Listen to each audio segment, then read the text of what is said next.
Las gafas.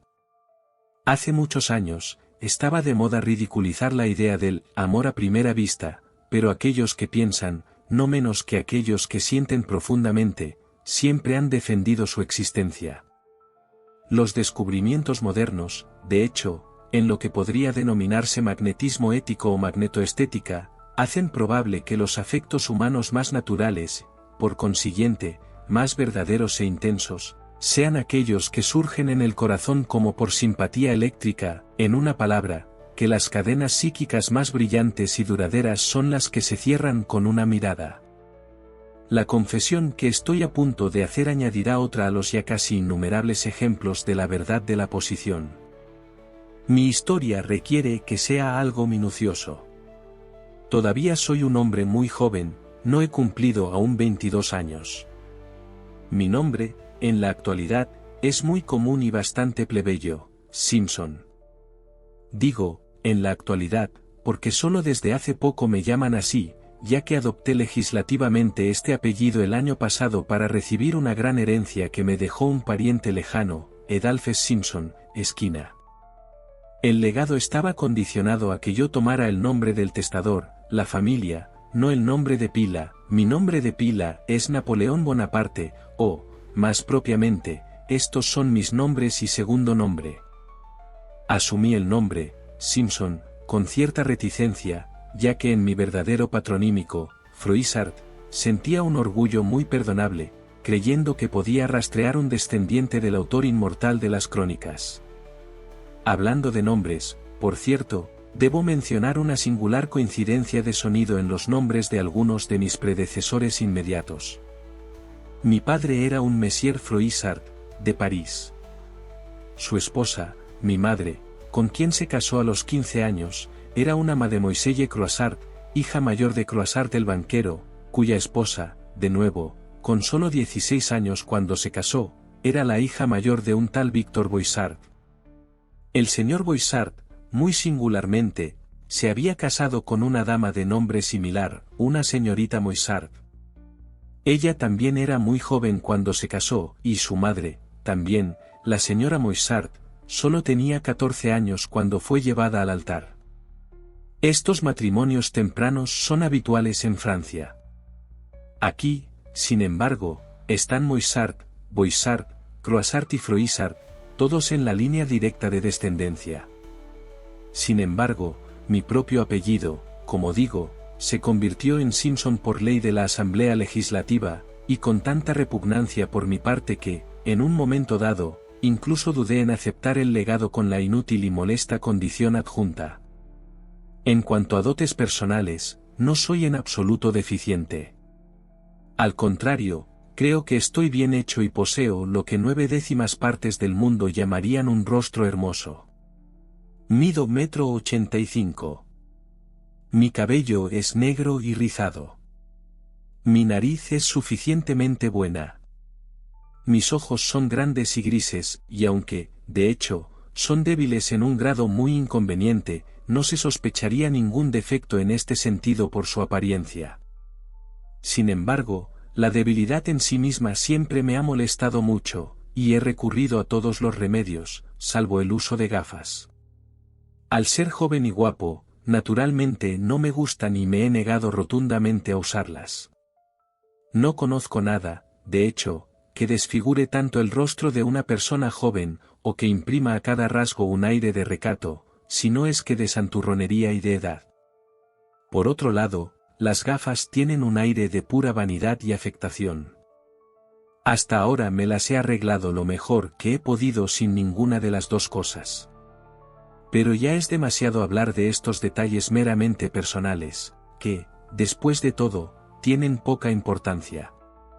Me contentaré con decir, además, que mi temperamento es optimista, impetuoso, ardiente, entusiasta, y que toda mi vida he sido un devoto admirador de las mujeres.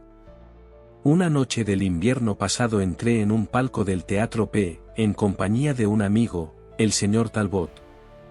Era una noche de ópera, y los carteles presentaban una atracción muy poco común, por lo que la sala estaba excesivamente llena. Sin embargo, Llegamos a tiempo para conseguir los asientos de delante que nos habían reservado, y en los que, con cierta dificultad, nos abrimos paso a codazos. Durante 2 horas, mi compañero, que era un fanático de la música, prestó toda su atención al escenario y, mientras tanto, yo me entretuve observando al público, que estaba compuesto, en su mayor parte, por la élite de la ciudad. Una vez satisfecho en este punto, estaba a punto de volver mis ojos hacia la prima donna, cuando se detuvieron y quedaron clavados en una figura en uno de los palcos privados que había escapado a mi observación. Aunque viviera 1000 años, nunca podría olvidar la intensa emoción con la que contemplé a esta figura. Era la de una mujer, la más exquisita que jamás había visto. El rostro estaba tan girado hacia el escenario que, durante unos minutos, no pude verlo, pero la forma era divina, ninguna otra palabra puede expresar suficientemente su magnífica proporción, e incluso el término, divino, parece ridículamente débil al escribirlo. La magia de una forma encantadora en la mujer, la nigromancia de la gracia femenina, siempre fue un poder al que me había resultado imposible resistir, pero aquí estaba la gracia personificada, encarnada, el ideal de mis visiones más salvajes y entusiastas. La figura, que la construcción de la caja permitía ver casi en su totalidad, estaba algo por encima de la estatura media, y casi se acercaba, sin llegar a alcanzarla, a la majestuosidad. Su perfecta plenitud y porte eran deliciosos. La cabeza, de la que solo se veía la parte posterior, rivalizaba en contorno con la de la psique griega, y estaba más bien exhibida que oculta por un elegante tocado de gasa aérea, que me recordó al Ventum Testilem de Apuleyo. El brazo derecho colgaba sobre la balaustrada del palco y estremecía cada nervio de mi cuerpo con su exquisita simetría. Su parte superior estaba cubierta por una de las mangas sueltas y abiertas que ahora están de moda.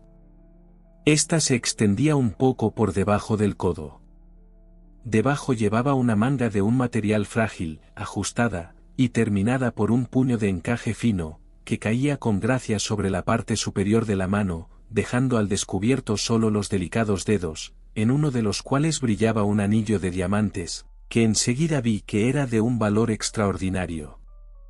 La admirable redondez de la muñeca estaba bien realzada por una pulsera que la rodeaba, y que también estaba ornamentada y cerrada por una magnífica agret de joyas, lo que indicaba, con palabras que no podían ser malinterpretadas, la riqueza y el gusto exquisito de la persona que la llevaba. Contemplé esta refulgente aparición durante al menos media hora, como si de repente me hubiera convertido en piedra, y, durante ese tiempo, sentí toda la fuerza y la verdad de lo que se ha dicho o cantado sobre el amor a primera vista. Mis sentimientos eran totalmente diferentes de los que había experimentado hasta entonces, incluso en presencia de los ejemplares más célebres de la belleza femenina. Una inexplicable, y lo que me veo obligado a considerar magnética, simpatía de alma por alma, pareció clavar, no solo mi visión, sino todas mis facultades de pensamiento y sentimiento, en el admirable objeto que tenía ante mí. Vi, sentí, supe que estaba profunda, loca e irrevocablemente enamorado, y esto incluso antes de ver el rostro de la persona amada. Tan intensa era, en efecto, la pasión que me consumía, que realmente creo que habría recibido poca o ninguna disminución si los rasgos, aún no vistos, hubieran resultado de carácter meramente ordinario. Tan anómala es la naturaleza del único amor verdadero, del amor a primera vista, y tan poco depende realmente de las condiciones externas que solo parecen crearlo y controlarlo. Mientras estaba así absorto en la admiración de esta hermosa visión, un repentino alboroto entre el público hizo que ella volviera parcialmente la cabeza hacia mí, de modo que contemplé todo el perfil del rostro. Su belleza superó incluso mis expectativas, y sin embargo había algo en el que me decepcionó sin que pudiera decir exactamente qué era. Dije, decepcionado, pero esa no es del todo la palabra. Mis sentimientos se calmaron y exaltaron a la vez. Participaban menos de transporte y más de un entusiasmo tranquilo de reposo entusiasta. Este estado de ánimo surgió, tal vez, del aire maduro y matronal del rostro, y, sin embargo, comprendí de inmediato que no podía haber surgido únicamente de esto. Había algo más, algún misterio que no pude desarrollar, alguna expresión en el rostro que me perturbó ligeramente al tiempo que aumentó enormemente mi interés.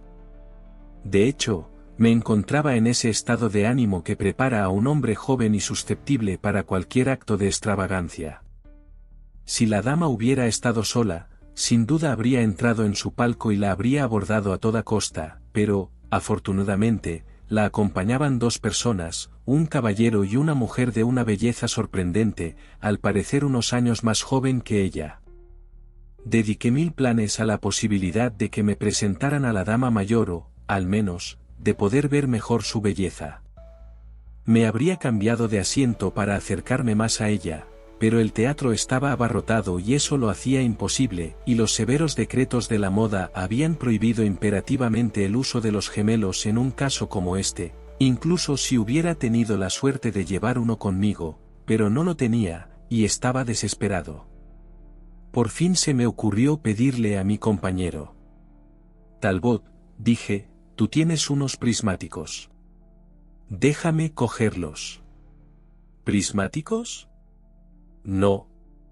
¿Qué crees que haría yo con unos prismáticos? Aquí se volvió impaciente hacia el escenario.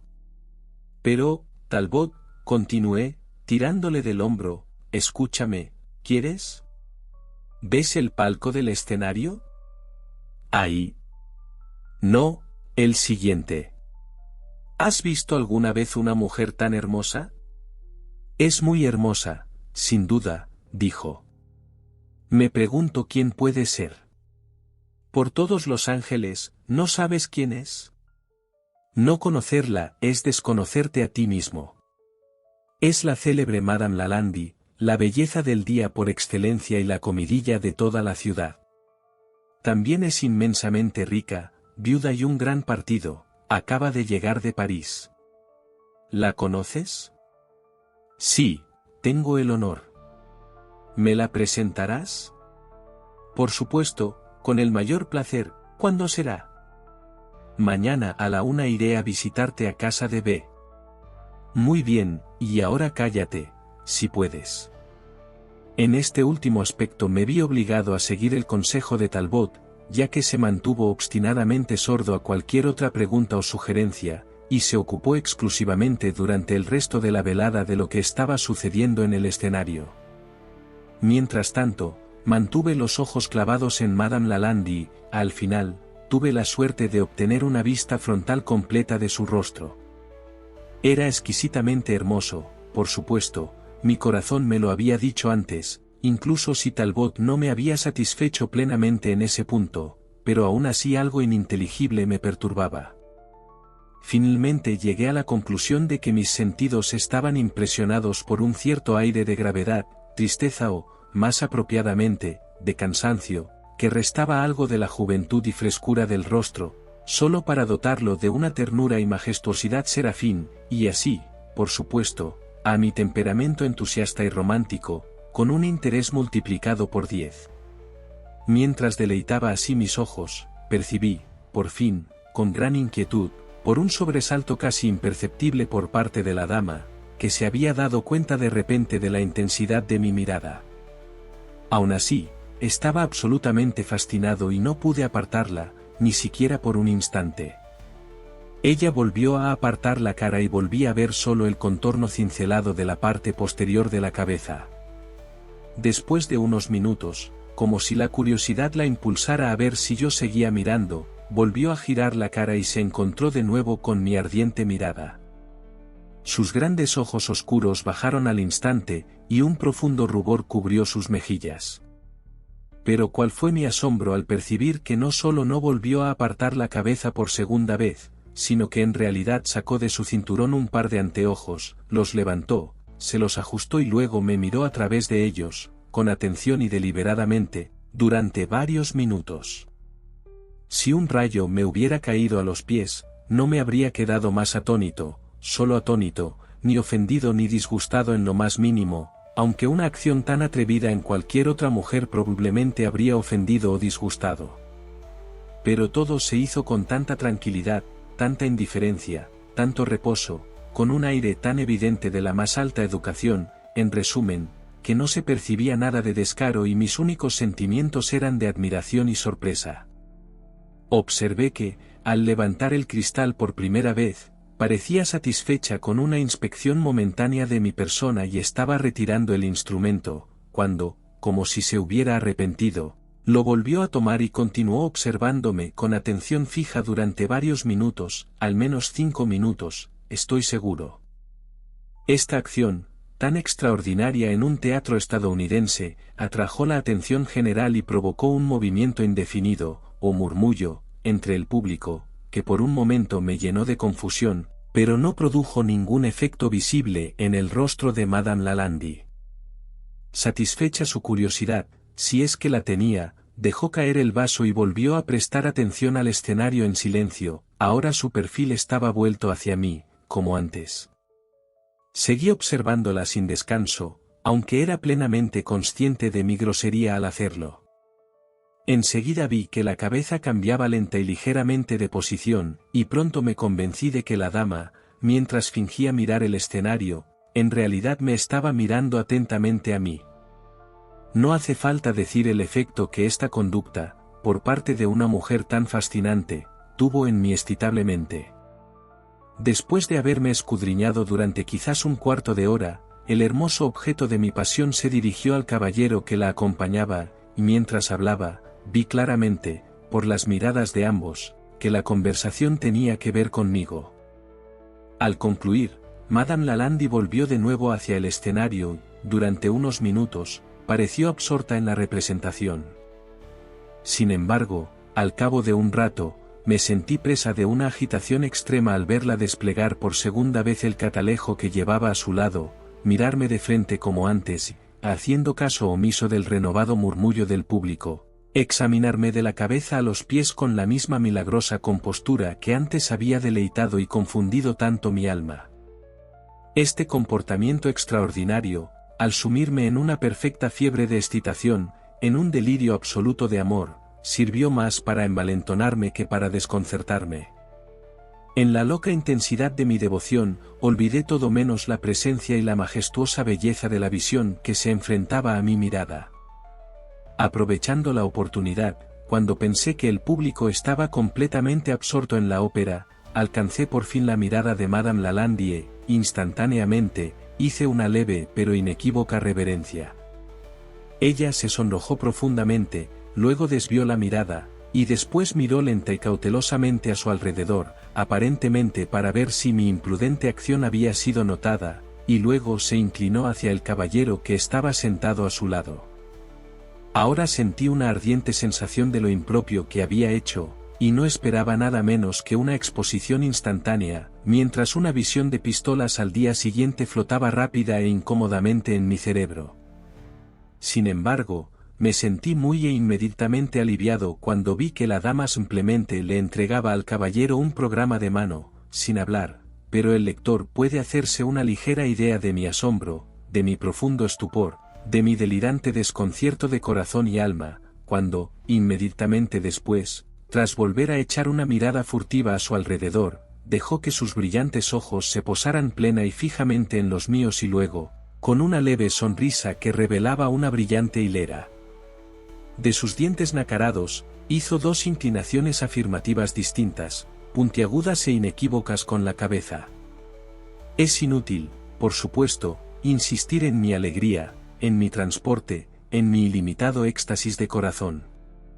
Si alguna vez un hombre se volvió loco por exceso de felicidad, ese fui yo en ese momento. Yo amaba. Este fue mi primer amor, así lo sentí. Era amor supremo, indescriptible. Fue, amor a primera vista, y a primera vista, también, había sido apreciado y correspondido. Sí, correspondido. ¿Cómo y por qué debería dudarlo ni por un instante? ¿Qué otra interpretación podría darle a tal conducta por parte de una dama tan hermosa, tan rica, evidentemente tan culta, de tan alta alcurnia, de tan elevada posición en la sociedad, en todos los aspectos tan totalmente respetable como estaba seguro de que era Madame Lalande? Sí, ella me amaba, ella correspondía al entusiasmo de mi amor con un entusiasmo tan ciego, tan intransigente, tan desmesurado, tan desenfrenado y tan ilimitado como el mío. Sin embargo, estas deliciosas fantasías y reflexiones se vieron interrumpidas por la caída del telón. El público se levantó e inmediatamente se produjo el tumulto habitual. Dejando a Talbot abruptamente, hice todo lo posible por acercarme a Madame Lalande. Al no conseguirlo, debido a la multitud, al final abandoné la persecución y me dirigí a casa. Me consolé de mi decepción por no haber podido tocar ni el dobladillo de su vestido, pensando que Talbot me presentaría, como es debido, al día siguiente. Por fin llegó ese mañana, es decir, un día que finalmente amaneció tras una larga y agotadora noche de impaciencia, y entonces las horas hasta la 1, fueron lentas como un caracol, aburridas e innumerables. Pero incluso Estambul, se dice, tendrá un final, y llegó el final de esta larga espera. El reloj dio la hora. Cuando cesó el último eco, entré en casa de B. y pregunté por Talbot. Fuera, dijo el lacayo, el propio de Talbot. Fuera, respondí, tambaleándome hacia atrás media docena de pasos. Déjeme decirle, mi buen amigo, que esto es completamente imposible e impracticable. El señor Talbot no está fuera. ¿Qué quiere decir? Nada, señor, solo que el señor Talbot no está en casa, eso es todo. Fue a ese, inmediatamente después del desayuno y dejó dicho que no volvería a la ciudad en una semana. Me quedé petrificado de horror y rabia. Intenté responder, pero mi lengua se negó a cumplir su función. Al fin me di la vuelta, lívido de ira, y en mi interior envié a toda la tribu de los Talbot a las regiones más recónditas del Averno. Era evidente que mi considerado amigo, y fanático, había olvidado por completo su cita conmigo, tan pronto como se concertó. En ningún momento fue un hombre muy escrupuloso con su palabra. No había remedio, así que, reprimiendo mi enfado lo mejor que pude, me puse a pasear por la calle con mal humor, formulando preguntas inútiles sobre Madame Lalande y a todos los conocidos varones que me encontraba. Según me enteré, todos la conocían, muchos de vista, pero solo llevaba unas semanas en la ciudad, por lo tanto, muy pocos afirmaban conocerla personalmente. Estos pocos, siendo todavía relativamente desconocidos, no podían, o no querían, tomarse la libertad de presentarme mediante la formalidad de una visita matutina. Mientras estaba así, desesperado, conversando con un trío de amigos sobre el tema que me absorbía por completo, sucedió que el tema en sí pasó de largo. Por mi vida, ahí está, exclamó uno. Sorprendentemente hermosa, exclamó un segundo. Un ángel en la tierra, exclamó un tercero. Miré, y en un carruaje abierto que se acercaba a nosotros, pasando lentamente por la calle, estaba sentada la encantadora visión de la ópera, acompañada por la joven dama que había ocupado una parte de su palco. Su acompañante también viste muy bien, dijo el primero de mi trío que había hablado primero. Sorprendentemente, dijo el segundo, sigue teniendo un aire bastante brillante, pero el arte hará maravillas. Palabra, está mejor que en París hace 5 años. Sigue siendo una mujer hermosa, ¿no crees, Froissart? Quiero decir, Simpson. ¿Sigue? Dije, ¿y por qué no iba a estarlo? Pero comparada con su amiga, es como una brizna de hierba, una luz para la estrella de la tarde, un gusano de luz para Antares. Ja, ja, ja. Vaya, Simpson, tienes un tacto asombroso para hacer descubrimientos, originales, quiero decir. Y aquí nos separamos, mientras uno del trío empezaba a tararear un alegre vodevil, del que solo capté las líneas. Ninon, ninon, ninon abás. Abás ninon de L. Enclos. Durante esta pequeña escena, sin embargo, una cosa me había servido en gran medida para consolarme, aunque alimentaba la pasión que me consumía.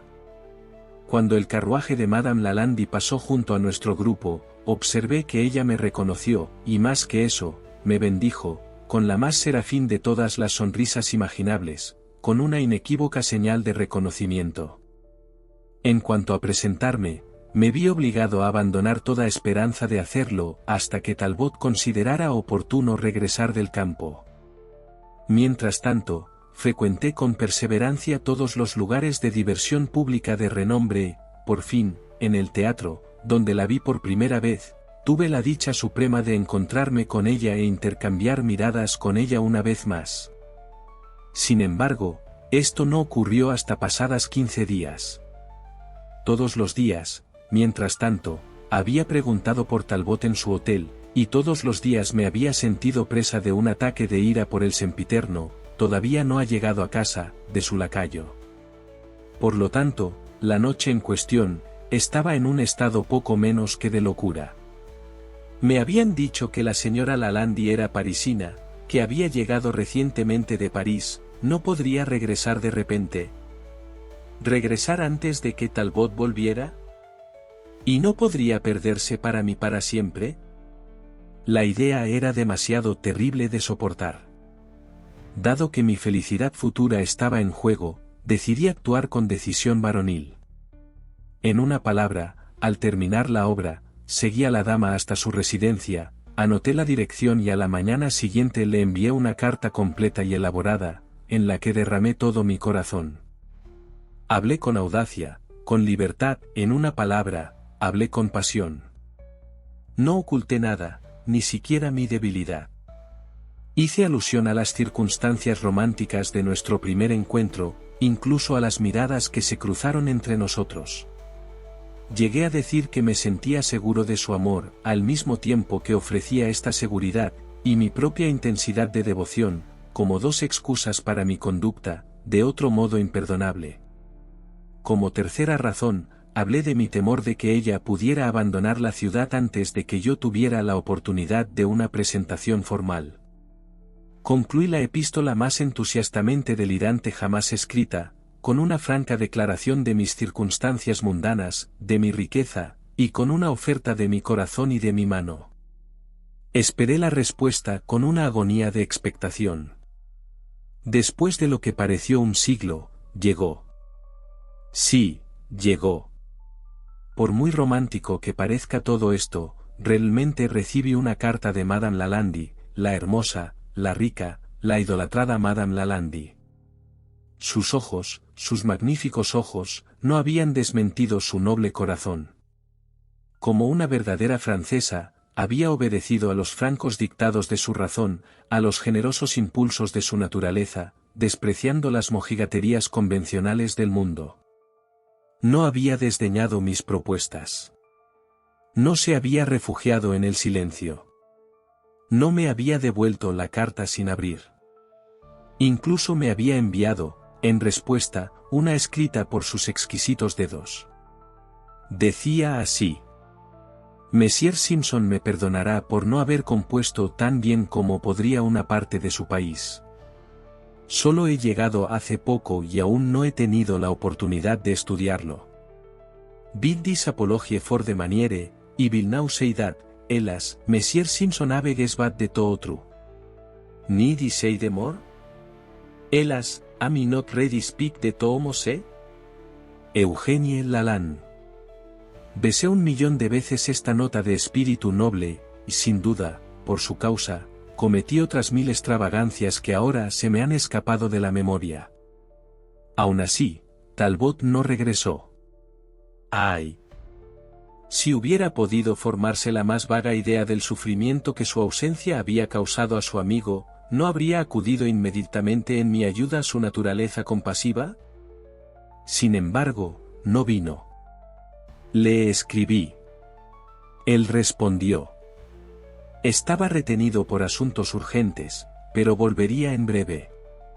Me rogó que no me impacientara, que moderara mis transportes, que leyera libros relajantes, que no bebiera nada más fuerte que Jack y que trajera a mi ayuda los consuelos de la filosofía. ¿El tonto? Si no podía venir él mismo, ¿por qué, en nombre de todo lo racional, ¿no pudo haberme enviado una carta de presentación? Le escribí de nuevo, rogándole que me enviara una inmediatamente. Mi carta me fue devuelta por ese lacayo, con la siguiente anotación a lápiz. El sinvergüenza se había reunido con su amo en el campo. Salió de ese ayer, hacia lugares desconocidos, no dijo dónde ni cuándo volvería, así que pensé que era mejor devolver la carta, conociendo su letra y sabiendo que siempre tiene más o menos prisa. Atentamente, Stubbs. Después de esto, no hace falta decir que me dediqué a las deidades infernales, tanto al amo como al criado, pero la ira servía de poco y quejarse no servía de consuelo en absoluto. Pero aún me quedaba un recurso, en mi audacia constitucional. Hasta entonces me había servido bien, y ahora decidí aprovecharla hasta el final. Además, después de la correspondencia que había pasado entre nosotros, ¿qué acto de mera informalidad podría cometer, dentro de los límites, que Madame Lalande considerara indecoroso? Desde el asunto de la carta, tenía la costumbre de vigilar su casa y así descubrí que, al anochecer, solía pasear, acompañada únicamente por un negro con librea, en una plaza pública a la que daban sus ventanas. Allí, en medio de las frondosas y sombreadas arboledas, en la penumbra gris de una dulce tarde de verano, vi mi oportunidad y la abordé. Para engañar mejor a la criada que la atendía, lo hice con el aire seguro de un viejo y conocido amigo.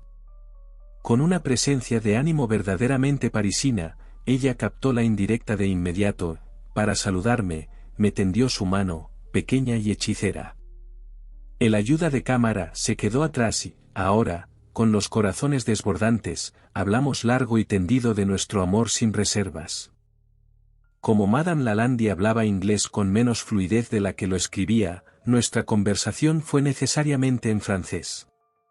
En esta dulce lengua, tan adaptada a la pasión, me dejé llevar por el impetuoso entusiasmo de mi naturaleza, y con toda la elocuencia que pude, le supliqué que consintiera en un matrimonio inmediato. Ante mi impaciencia, ella sonrió. Me recordó la vieja historia del decoro, ese espantajo que disuade a tantos de la felicidad hasta que la oportunidad de ser felices se ha ido para siempre. Había hecho saber imprudentemente a mis amigos, observó ella, que deseaba conocerla, por lo que no lo poseía, por lo que, de nuevo, no había posibilidad de ocultar la fecha de nuestro primer conocimiento.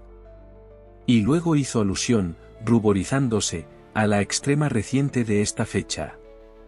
Casarnos inmediatamente sería impropio, indecoroso, extravagante. Todo esto lo dijo con un encantador aire de ingenuidad que me cautivó, a la vez que me entristeció y convenció. Llegó incluso a acusarme, riendo, de temeridad, de imprudencia. Me pidió que recordara que ni siquiera sabía quién era ella, cuáles eran sus perspectivas, sus conexiones, su posición en la sociedad. Me rogó, pero con un suspiro, que reconsiderara mi propuesta, y calificó mi amor de encaprichamiento, de quimera, de fantasía del momento, de creación infundada e inestable más propia de la imaginación que del corazón. Estas cosas las pronunció mientras las sombras del dulce crepúsculo se acumulaban oscuras y más oscuras a nuestro alrededor, y luego, con una suave presión de su mano de hada, derribó, en un solo y dulce instante, todo el tejido argumentativo que había levantado. Respondí lo mejor que pude, como solo un verdadero amante puede hacerlo. Hablé largo y tendido, y con perseverancia, de mi devoción, de mi pasión, de su belleza desbordante y de mi propia y entusiasta admiración. Para concluir, me detuve, con una energía convincente, en los peligros que rodean el curso del amor, ese curso del amor verdadero que nunca discurre sin obstáculos, y deduje así el peligro manifiesto de hacer que ese curso sea innecesariamente largo. Este último argumento pareció finalmente suavizar el rigor de su determinación. Ella cedió, pero todavía había un obstáculo, dijo, que estaba segura de que yo no había considerado adecuadamente. Se trataba de un tema delicado, para una mujer insistir, especialmente, al mencionarlo, vio que debía sacrificar sus sentimientos, aún así, para mí, todo sacrificio debía hacerse. Ella aludió al tema de la edad. ¿Era plenamente consciente de la discrepancia entre nosotros? Que la edad del marido debería superar en unos pocos años, incluso en 15 o 20, la edad de la esposa, era considerado por el mundo como admisible, y, de hecho, incluso apropiado, pero ella siempre había creído que los años de la esposa nunca deberían exceder en número a los del marido. Una discrepancia de este tipo antinatural daba lugar, con demasiada frecuencia, a una vida de infelicidad. Ahora ella era consciente de que mi propia edad no superaba los 22, y yo, por el contrario, tal vez no era consciente de que los años de mi Eugenia se extendían muy considerablemente más allá de esa suma. Sobre todo esto había una nobleza de alma, una dignidad de candor, que me deleitaba, que me encantaba, que eternamente remachaba mis cadenas.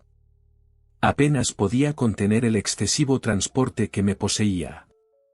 Mi dulce Eugenia, grité, ¿de qué va todo esto de lo que estás hablando? Tus años superan en cierta medida los míos. Pero, ¿y qué? Las costumbres del mundo son tantas tonterías convencionales. Para aquellos que aman como nosotros, ¿en qué se diferencia un año de una hora? Tengo 22 años, de acuerdo, de hecho, también puedes llamarme, de una vez, 23. Ahora tú misma, mi queridísima Eugenie, no puedes haber contado más de, ¿qué? Aquí hice una pausa por un instante, esperando que Madame Lalande me interrumpiera para decirme su verdadera edad. Pero una francesa rara vez es directa, y siempre tiene, como respuesta a una pregunta embarazosa, alguna pequeña respuesta práctica propia. En este caso, Eugenie, que hacía unos momentos parecía estar buscando algo en su pecho, dejó caer por fin sobre la hierba una miniatura, que recogí inmediatamente y se la entregué. Quédatela, dijo con una de sus sonrisas más deslumbrantes. Quédatela por mí, por la que representa de forma tan halagadora. Además, en la parte de atrás de la baratija quizá descubras la información que pareces desear. Ahora está oscureciendo, pero puedes examinarla a tu gusto por la mañana. Mientras tanto, serás mi acompañante a casa esta noche.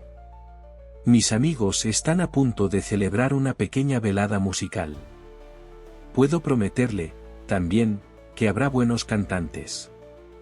Los franceses no somos tan puntillosos como ustedes los estadounidenses, y no tendré ningún problema en colarlo, haciéndome pasar por un viejo conocido. Dicho esto, me cogió del brazo y la acompañé a su casa. La mansión era bastante bonita, creo, estaba amueblada con buen gusto. Sin embargo, no estoy cualificado para juzgar este último punto, ya que estaba oscuro cuando llegamos, y en las mansiones estadounidenses de mejor clase, las luces rara vez aparecen durante el calor del verano, que es el momento más agradable del día. Aproximadamente una hora después de mi llegada, por supuesto, se encendió una sola lámpara solar con pantalla en el salón principal, y pude ver que esta habitación estaba decorada con un gusto inusual y hasta espléndido, pero otras dos habitaciones de la suite, en las que se reunía principalmente la compañía, permanecieron, durante toda la noche, en una sombra muy agradable. Esta es una costumbre bien concebida, que ofrece a la fiesta al menos la posibilidad de elegir entre la luz y la sombra, y que nuestros amigos del otro lado del océano no podrían hacer mejor que adoptar de inmediato. La velada que pasé fue, sin duda, la más deliciosa de mi vida. Madame Lalande no había sobrevalorado las habilidades musicales de sus amigos, y el canto que escuché aquí nunca lo había oído superar en ningún círculo privado fuera de Viena. Los intérpretes instrumentales eran muchos y de talento superior. Los vocalistas eran principalmente mujeres, y ninguna cantaba menos que bien. Finalmente, ante una llamada perentoria de Madame Lalande, se levantó de inmediato, sin afectación ni reparos, de la chaise longue en la que había estado sentada a mi lado, acompañada por uno o dos caballeros y su amiga de la ópera, se dirigió al piano del salón principal. Yo mismo la habría acompañado, pero pensé que, dadas las circunstancias de mi presentación en la casa, era mejor que permaneciera donde estaba sin ser observado. Así, me vi privado del placer de verla cantar, aunque no del de oírla. La impresión que causó en la compañía parecía eléctrica, pero el efecto en mí mismo fue aún mayor. No sé cómo describirlo adecuadamente. Se debió en parte, sin duda, al sentimiento de amor que me embargaba, pero principalmente a mi convicción de la extrema sensibilidad de la cantante. Está más allá del alcance del arte dotar al aire o al recitativo de una expresión más apasionada que la suya. Su interpretación del romance en Othello, el tono con el que pronunció las palabras, sul mio sasso, en los Capuletti, aún resuena en mi memoria. Sus tonos más graves eran absolutamente milagrosos. Su voz abarcaba 3 octavas completas, desde el re de contralto hasta el re de soprano aguda, y, aunque lo suficientemente potente como para haber llenado el San Carlos, ejecutaba, con la más mínima precisión, todas las dificultades de la composición vocal, escalas ascendentes y descendentes, cadencias o fiorituri. En el final de la sonámbula, provocó un efecto extraordinario en las palabras. Non ginge human pensiero. Al contento han, io son piene. Aquí, imitando a Malibran, modificó la frase original de Bellini, para dejar que su voz descendiera hasta el sol de tenor, cuando, mediante una rápida transición, tocó el sol por encima del pentagrama de agudos, saltando un intervalo de 2 octavas. Al levantarse del piano después de estos milagros de ejecución vocal, volvió a sentarse a mi lado, cuando le expresé, con el más profundo entusiasmo, mi deleite por su interpretación. No dije nada de mi sorpresa, y sin embargo estaba muy sorprendido, porque cierta debilidad, o más bien una cierta indecisión temblorosa de la voz en la conversación ordinaria, me había preparado para anticipar que, al cantar, no se desempeñaría con ninguna habilidad notable. Nuestra conversación fue larga, seria, ininterrumpida y totalmente sin reservas. Me hizo relatar muchos de los primeros pasajes de mi vida, y escuchó con atención sin aliento cada palabra de la narración. No oculté nada, sentí que tenía derecho a no ocultar nada, de su afecto confidente.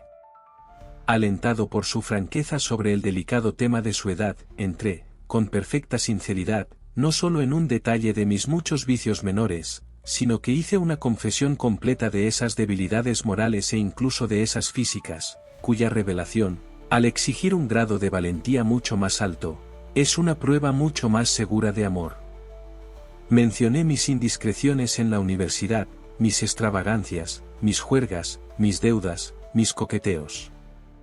Incluso llegué a hablar de una tos ligeramente agitada que me había molestado en una ocasión, de un reumatismo crónico, de un ataque de gota hereditaria, para concluir, de la desagradable e inconveniente, pero hasta ahora cuidadosamente oculta, debilidad de mis ojos.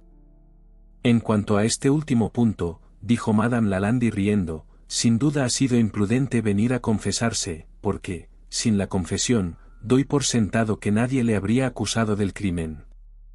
Por cierto, continuó, ¿recuerdas? Y aquí me pareció ver un rubor, incluso a través de la penumbra del apartamento, claramente visible en su mejilla. ¿Recuerdas, mon cher ami, este pequeño asistente ocular que ahora cuelga de mi cuello? Mientras hablaba, hacía girar entre sus dedos los mismos gemelos que tanto me habían abrumado en la ópera. Claro que sí, por desgracia. Exclamé, apretando con pasión la delicada mano que me ofrecía las gafas para que las examinara. Eran un juguete complejo y magnífico, ricamente cincelado y con filigranas, y reluciente de joyas que, incluso con la luz deficiente, no pude evitar percibir que eran de gran valor. Bien, mon ami, continuó con una cierta actitud de sumisión que me sorprendió bastante, bien, mon ami, me has suplicado encarecidamente un favor que te ha complacido denominar inestimable. Me has pedido mi mano para mañana. Si cediera a tus súplicas, y, debo añadir, a las de mi propio corazón, ¿no tendría derecho a exigirte un favor muy, muy pequeño a cambio? Dilo, exclamé con una energía que casi nos había valido la observación de la compañía, y solo su presencia me contuvo de arrojarme impetuosamente a sus pies. Dilo, mi amada, mi Eugenia, mía. Dilo. Pero, ay, ya se ha rendido antes de nombrarlo. Vencerás, pues, mon ami, dijo ella, por el bien de la Eugenia a quien amas, esta pequeña debilidad que al fin has confesado, esta debilidad más moral que física, y que, déjame asegurártelo, es tan impropia de la nobleza de tu verdadera naturaleza, tan incompatible con la franqueza de tu carácter habitual, y que, si se permite seguir controlándola, te implicará con toda seguridad, tarde o temprano, en algún lío muy desagradable. Conquistarás, por mi bien, esta afectación que te lleva, como tú mismo reconoces, a la negación tácita o implícita de tu debilidad visual. Porque, esta dolencia la niegas virtualmente, al negarte a emplear los medios habituales para aliviarla. Entenderás que te digo, entonces, que deseo que uses gafas. Silencio, ya has accedido a usarlas, por mi bien. Aceptarás el pequeño juguete que ahora tengo en la mano y que, aunque admirable como ayuda para la visión, no tiene realmente un gran valor como joya. Como ves, con una pequeña modificación, así o así, puede adaptarse a los ojos en forma de gafas o llevarse en el bolsillo del chaleco como gemelo. Sin embargo, es en la primera forma, y habitualmente, como ya has accedido a llevarlas por mí. Esta petición, debo confesarlo, me confundió en gran medida. Pero la condición con la que venía acompañada hacía que la vacilación, por supuesto, fuera algo totalmente fuera de lugar. Hecho, exclamé con todo el entusiasmo que pude reunir en ese momento. Hecho, aceptado de la mejor manera. Sacrifico todos mis sentimientos por ti. Esta noche llevo esta querida gafa, como una gafa, y sobre mi corazón, pero con el primer amanecer de esa mañana que me dará el placer de llamarte esposa, la colocaré sobre mi nariz, y allí la llevaré siempre después, en la forma menos romántica y menos a la moda, pero sin duda más útil, que tú deseas. Nuestra conversación se centró ahora en los detalles de nuestros preparativos para el día siguiente. Talbot, supe por mi prometido, acababa de llegar a la ciudad. Iba a verlo de inmediato y a conseguir un carruaje. La velada apenas terminaría antes de las 2, y a esa hora el vehículo debía estar en la puerta, cuando, en la confusión ocasionada por la partida de la compañía, Madame L. podría entrar fácilmente sin ser observada. Luego íbamos a pasar por la casa de un clérigo que estaría esperando, allí nos casaríamos, dejaríamos a Talbot y emprenderíamos un breve viaje al este, dejando en casa al mundo de la moda para que hiciera los comentarios que considerara oportunos sobre el asunto. Después de planear todo esto, me despedí inmediatamente y fui en busca de Talbot, pero, de camino, no pude evitar entrar en un hotel con el fin de inspeccionar la miniatura, y lo hice con la poderosa ayuda de las gafas. El rostro era de una belleza extraordinaria.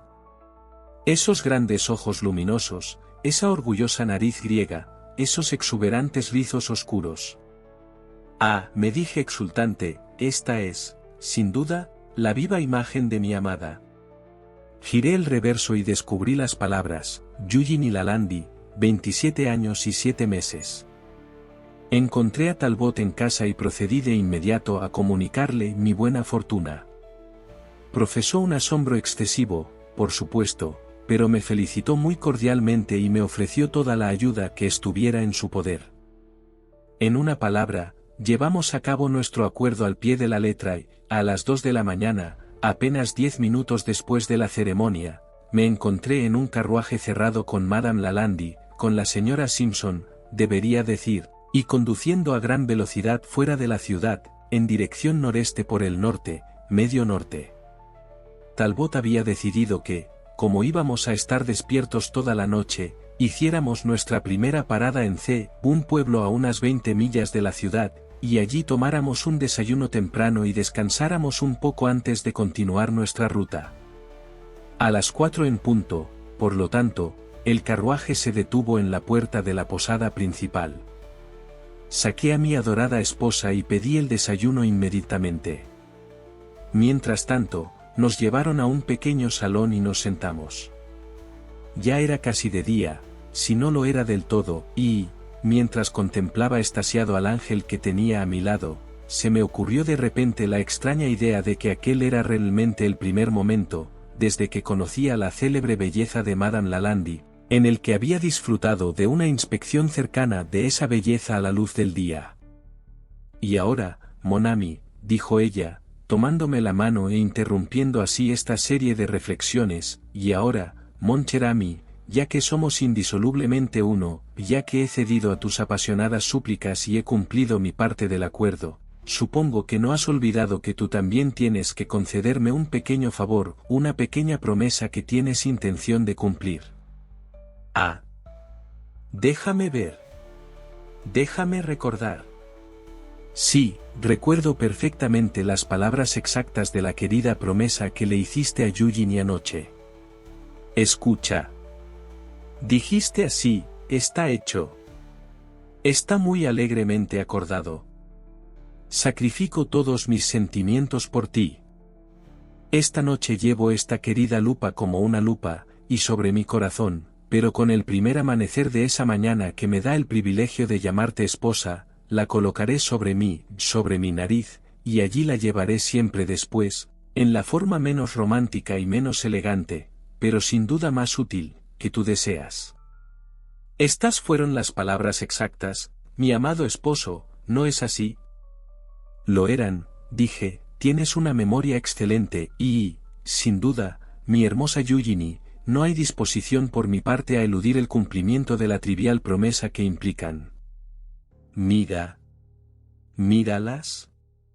Se están poniendo bien, ¿verdad? Y aquí, después de haber colocado las gafas en la forma habitual de los anteojos, las apliqué con cuidado en su posición correcta, mientras que la señora Simpson, ajustándose la gorra y cruzando los brazos, se sentó erguida en su silla, en una posición algo rígida y remilgada, y de hecho, en una posición algo poco digna. Dios mío, exclamé, casi en el mismo instante en que el borde de las gafas se había asentado en mi nariz. Dios mío. ¿Qué le pasa a estas gafas? Y quitándomelas rápidamente, las limpié cuidadosamente con un pañuelo de seda y las volví a ajustar.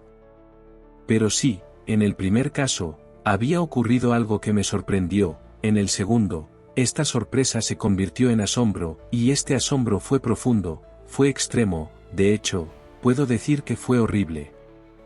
¿Qué, en nombre de todo lo horrible, significaba esto? ¿Podía creer lo que veía?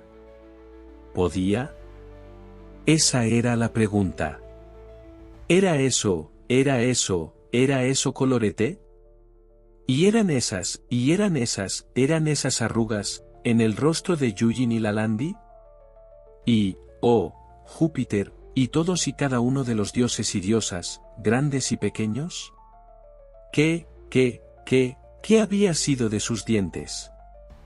Arrojé las gafas violentamente al suelo, poniéndome de pie de un salto, me quedé erguido en medio del suelo, enfrentándome a la señora Simpson, con los brazos en jarras, sonriendo y echando espuma por la boca, pero, al mismo tiempo, completamente mudo de terror y rabia. Ya he dicho que Madame Eugenie Lalande, es decir, la señora Simpson, hablaba el idioma inglés, pero muy poco mejor de lo que lo escribía, y por esta razón, muy acertadamente, nunca intentaba hablarlo en ocasiones ordinarias. Pero la ira puede llevar a una dama a cualquier extremo, y en este caso llevó a la señora Simpson al extremo extraordinario de intentar mantener una conversación en un idioma que no entendía del todo. Bueno, señor, dijo ella, después de observarme durante unos momentos con gran aparente asombro, bueno, señor. ¿Y qué pasa? ¿Qué pasa ahora? ¿Es el baile de San Vito lo que tiene? Si no le gusta, ¿por qué comprar el cerdo en el saco? Desgraciada, dije, recuperando el aliento, tú, vieja bruja malvada. ¿Qué? ¿Vieja? Yo no soy tan vieja, después de todo. No tengo ni un solo día más de 82. 82, exclamé, tambaleándome hacia la pared, 8200.000 mandriles. La miniatura decía 27 años y 7 meses. Claro. Eso es. Muy cierto. Pero entonces el retrato se hizo hace 55 años. Cuando me casé con mi segunda esposa, Messier Lalande, en ese momento me hice el retrato para mi hija con mi primer marido, Messier Moissart. Moissart, dije. Sí, Moissart, dijo ella, imitando mi pronunciación, que, a decir verdad, no era de las mejores. ¿Y qué pasa? ¿Qué sabes de Moissart? Nada, vieja asustadiza. No sé nada de él en absoluto, solo que tuve un antepasado con ese nombre, hace mucho tiempo. ¿Ese nombre? ¿Y qué tienes que decir de ese nombre? Es un nombre muy bueno, y también lo es Boissart, que también es un nombre muy bueno. Mi hija, la señorita Moissart, se casó con el señor Boissart, y ambos nombres son muy respetables. Moissart, exclamé, y Boissart. ¿Qué quieres decir? ¿Qué quiero decir? Quiero decir Moissart y Boissart, y, por cierto, también quiero decir Croissart y Froissart, si me parece apropiado.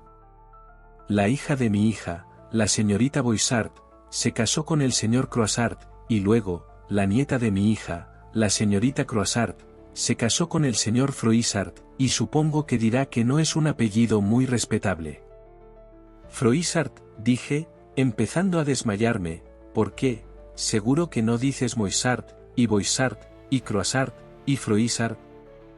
Sí, respondió ella, recostándose completamente en su silla y estirando sus extremidades inferiores con gran longitud, sí, Moissart, y Boissart, y Croissart, y Froissart.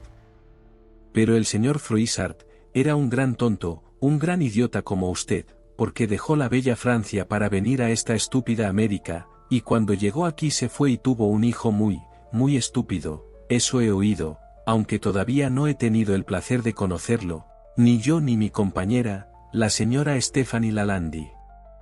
Se llama Napoleón Bonaparte Froissart, y supongo que usted dirá que ese nombre tampoco es muy respetable. La longitud o la naturaleza de este discurso tuvo el efecto de hacer que la señora Simpson se enfadara de una manera extraordinaria, y cuando terminó, con gran esfuerzo, se levantó de la silla como si estuviera hechizada, dejando caer al suelo un universo entero de bullicio mientras se levantaba.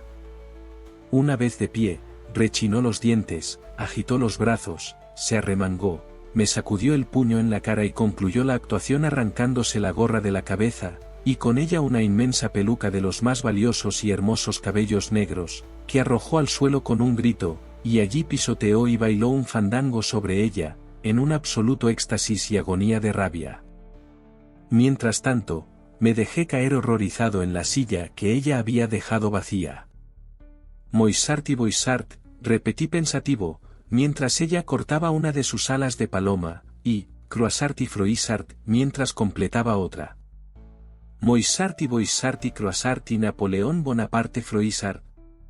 Pero bueno, inefable vieja serpiente, ese soy yo, ¿me oyes? Ese soy yo. Grité aquí con toda mi voz, ese soy yo. Soy Napoleón Bonaparte Froissart. Y si no me he casado con mi tatarabuela, que Dios me confunda para siempre. Madame Eugénie Lalande, casi Simpson, antes Moissart, era, en realidad, mi tatarabuela. En su juventud había sido hermosa, e incluso a los 82 años conservaba la majestuosa estatura, el contorno escultural de la cabeza, los ojos finos y la nariz griega de su juventud. Con la ayuda de estos, de polvos de perlas, de colorete, de pelo, dientes y peinados postizos, así como de los modistas más hábiles de París, se las arregló para mantener una posición respetable entre las bellezas en peu passage de la metrópoli francesa. En este sentido, de hecho, podría haber sido considerada poco menos que la igual de la célebre Ninon de L'Enclos. Era inmensamente rica, al quedarse viuda por segunda vez y sin hijos, se acordó de mi existencia en Estados Unidos, y con el fin de nombrarme su heredero, me visitó en Estados Unidos, en compañía de una pariente lejana y sumamente encantadora de su segundo marido, una tal Madame Stephanie Lalande. En la ópera, la atención de mi tatarabuela se vio atraída por mi presencia y, al observarme a través de sus gemelos, se quedó asombrada por cierto parecido familiar con ella misma. Así que, interesada y sabiendo que el heredero que buscaba estaba en la ciudad, preguntó a su grupo por mí. El caballero que la acompañaba me conocía y le dijo quién era. La información así obtenida la indujo a renovar su escrutinio, y este escrutinio fue el que me envalentonó tanto que me comporté de la manera absurda ya detallada. Sin embargo, ella me devolvió la reverencia, bajo la impresión de que, por algún extraño accidente, había descubierto su identidad. Cuando, engañado por mi debilidad de visión y las artes del tocador, con respecto a la edad y los encantos de la extraña dama, le pregunté con tanto entusiasmo a Talbot quién era, él concluyó que me refería a la belleza más joven, como algo natural, y así me informó, con perfecta verdad, que ella era, la célebre viuda, Madame Lalande. En la calle, a la mañana siguiente, mi tatarabuela se encontró con Talbot, un viejo conocido parisino, y la conversación, muy naturalmente, giró en torno a mí. Entonces se explicaron mis deficiencias de visión, ya que eran notorias, aunque yo ignoraba por completo su notoriedad, y mi buena y vieja pariente descubrió, para su disgusto, que se había engañado al suponer que yo era consciente de su identidad, y que simplemente me había estado haciendo el tonto al declararme abiertamente a una anciana desconocida en un teatro. Para castigarme por esta imprudencia, urdió un complot con Talbot. Él se mantuvo a propósito fuera de mi camino para evitar presentármela. Mis preguntas callejeras sobre la encantadora viuda, Madame Lalande, se suponía que se referían a la dama más joven, por supuesto, y así se explica fácilmente la conversación con los tres caballeros con los que me encontré poco después de salir del hotel de Talbot, así como su alusión a Ninon de L'Enclos. No tuve oportunidad de ver de cerca a Madame Lalande durante el día, y, en su velada musical, mi tonta debilidad al rechazar la ayuda de las gafas me impidió efectivamente descubrir su edad. Cuando se pidió a Madame Lalande que cantara, se pensó en la dama más joven, y fue ella quien se levantó para obedecer la llamada. Mi tatarabuela, para favorecer el engaño, se levantó en el mismo momento y la acompañó al piano en el salón principal. Si yo hubiera decidido acompañarla hasta allí, ella habría querido sugerirme que era apropiado que yo me quedara donde estaba, pero mis propios criterios de prudencia lo hicieron innecesario. Las canciones que tanto admiraba y que confirmaban mi impresión de la juventud de mi señora, fueron interpretadas por Madame Stephanie Lalande. Las gafas se presentaron como una advertencia al engaño, un aguijón al epigrama del engaño. Su presentación brindó la oportunidad para la lección sobre afectación con la que me eduqué especialmente. Es casi superfluo añadir que las gafas del instrumento, tal como las llevaba la anciana, habían sido cambiadas por ella por un par más adecuado a mis años. De hecho, me quedaban como un guante. El clérigo, que se limitaba a fingir que ataba el nudo fatal, era un buen compañero de Talbot, y no un sacerdote. Sin embargo, era un excelente látigo, y tras quitarse la sotana para ponerse un abrigo, condujo el coche que transportaba a la feliz pareja fuera de la ciudad. Talbot se sentó a su lado. Los dos sinvergüenzas estaban así, en la muerte, y a través de una ventana entreabierta del salón trasero de la posada, se divertían sonriendo ante el desenlace del drama. Creo que me veré obligado a echarles a ambos. Sin embargo, no soy el marido de mi tatarabuela, y esta es una reflexión que me proporciona un alivio infinito, pero soy el marido de Madame Lalande, de Madame Stephanie Lalande, con quien mi buena y anciana pariente, además de nombrarme su único heredero cuando muera, si es que alguna vez muere, se ha tomado la molestia de prepararme un matrimonio. En conclusión, he terminado para siempre con los billetes Du y nunca me encontrarán sin gafas.